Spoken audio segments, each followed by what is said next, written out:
Alors, bonjour. Nous allons calculer, on va commencer par solutionner, par corriger notre premier exercice. Donc, pour les objectifs des exercices, le stagiaire doit être capable de définir le module de finesse d'un granulat et savoir sa méthode de calcul. Pour des objectifs, ça ne nous intéresse pas d'abord sur cette vidéo. Ce qu'on veut, c'est d'utiliser les formules qu'on a vues sur la vidéo précédente au niveau des exercices réels. D'accord. Donc, le premier exercice, on est dit, sachant que la masse volumique apparente d'un granulat est égale à 1800 kg par mètre cube et sa masse volumique absolue de 3000 kg par mètre cube, détermine le pourcentage de vide contenu dans ce granulat. D'accord. Donc là, on nous a mis directement la réponse. On va aller sur notre feuille de correction comme d'habitude pour essayer de décortiquer tout ça jusqu'à arriver ici. D'accord. Alors, sur notre feuille de correction, nous avons les données. On nous a donné la masse volumique apparente qui était de 1800, de 1800, la masse volumique absolue de 3000. Alors, on nous dit de déterminer le pourcentage des vides.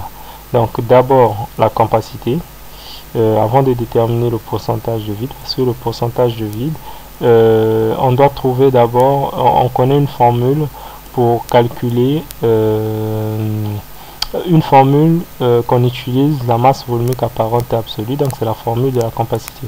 D'où d'abord cette expression doit passer par la capacité. Lorsqu'on trouve la capacité, donc tout ce qui est solide, on peut trouver les vides en déduisant. D'accord. Alors, on sait que la capacité en pourcentage est égale à la masse volumique apparente divisée par la masse volumique absolue fois 100. Donc, on remplace tout simplement 1800 kg par mètre cube divisé par 3000 kg par mètre cube, le tout multiplié par 100. D'accord. Donc, on trouve la capacité égale à 60%. Donc, si la capacité c'est 60%, automatiquement 100% moins 60%, ça nous donne le pourcentage des vides qui est de 40%. D'accord. Donc c'est assez rapide et on va passer à l'exercice 2. Alors pour l'exercice 2, on nous dit un échantillon de sable saturé à une masse de 1525,4 grammes. Après passage à l'étuve, sa masse n'est plus que de 1052 grammes. Donc première question, on nous dit de déterminer la teneur en eau. Deuxième question, on nous dit de trouver la masse de ce sable pour confectionner un mélange qui nécessite 700 grammes de sable sec. D'accord. Alors, sur notre feuille de calcul, nous avons l'exercice 2. Alors, pour les données, on a bien sûr la masse volumique humide avant le passage à l'étuve. On a la masse volumique sec après le passage à l'étuve. Et la question, c'est de déterminer la teneur en eau. La première question. Donc, la teneur en eau, nous savons que c'est le poids volumique humide. Le poids, pas le poids volumique, le poids humide moins le poids volumique, le poids des grains solides divisé par le poids des grains solides ou secs. C'est la même chose. Donc, que ce soit grains solides ou grains secs, c'est la même chose. C'est ce poids-là. Alors, donc, on multiplie par le tout multiplié par 100. Donc là, c'est en masse, même si on utilise les masses, mais normalement, ce sont des poids. Donc, le poids, c'est en newton, là, c'est en grammes. On peut multiplier par, vu que nous avons des grammes, on peut convertir d'abord, on les convertit en kilogrammes, puis on les multiplie par 10 newtons par kilogramme, donc le petit g. Parce que le poids c'est quoi? C'est la masse fois le g, donc le poids est égal, donc s'il y avait possibilité d'écrire, j'allais l'écrire là. Donc le poids c'est P multiplié par M fois g, donc M c'est la masse et le g c'est la gravité, d'accord. Alors, donc si on a la masse, donc multiplié par g, bien sûr qu'on trouve le poids.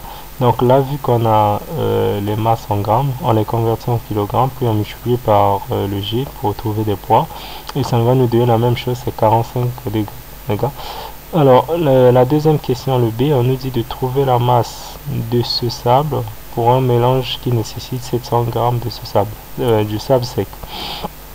Alors, on verra. Donc, on a 700 grammes de ce sable, plus 700 grammes de ce sable multiplié par la teneur en eau.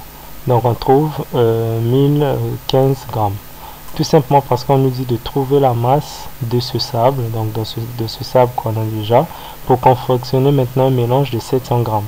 Tandis que là, pour un mélange de 700 grammes, donc on a les 700 grammes plus 700 grammes, le tout multiplié par la teneur en eau, on trouve en grammes la masse de ce sable sec, d'accord, parce qu'on nous a donné la masse sec déjà, mais on doit trouver la masse totale pour confectionner pour faire un mélange de ce sable, d'accord. Donc c'est très simple que ça. Donc on s'arrête là sur la deuxième vidéo et on se retrouve pour une autre vidéo. On va continuer l'exercice 3.